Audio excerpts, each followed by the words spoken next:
if you were to sort of give, younger marketers or CMOs currently trying to make sense of it all, a kind of watch list, whether it is consumer trends, technologies, market dynamics, what would your watch list for 2026 be? The first thing is, if I look back at my career and therefore I project it into the future, the biggest driver of my success at Mastercard has been my team. Building a rock solid team that continues with the company is critical. Continuity is very, very critical, and I'm blessed with an amazing team. And having that kind of, the processes which are all well-oiled machinery, we have got fantastic talent and they're all inspired and excited. That'll be huge. People. So at the time, particularly when technology is overtaking our lives, don't lose sight of people.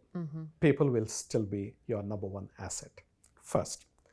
Second, the technology is now developing exponentially faster, and literally what you develop today is already obsolete and you have to change 4 weeks down the line. Example, we used to do SEO and SEM.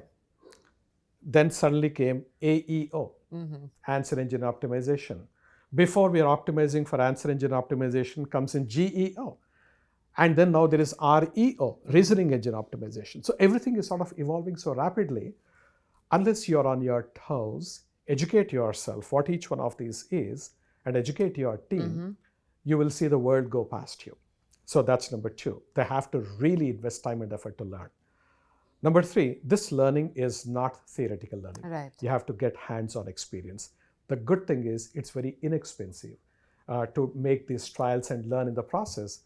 So people have to, CMOs and marketers have to do a lot of experimentation and get a feel for the entire thing. That's number three. Number four, this is where I will end with, which is in a world where technology is democratizing everything.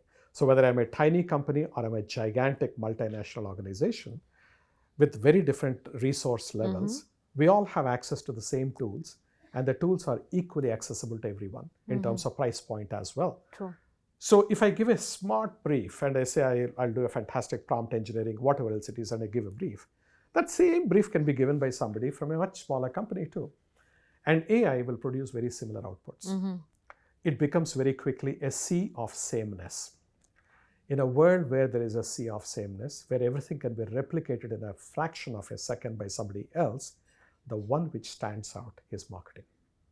This is the golden era of marketing, where creativity and innovation will play a huge role. And it is not contradictory to what I said about agentic, because everything is not agentic. Agentic will have a portion of your entire decisioning, but still people are, at this point in time, they are still emotionally driven. It is their feelings and emotions which drive decisioning, not logic. In fact, as I say, marketing is about magic. It's not about logic, right? And it's not logical, it is psychological.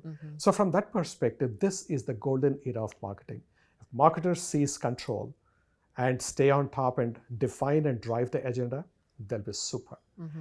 On the other hand, they can get left behind very quickly, and I hope it will not happen that way.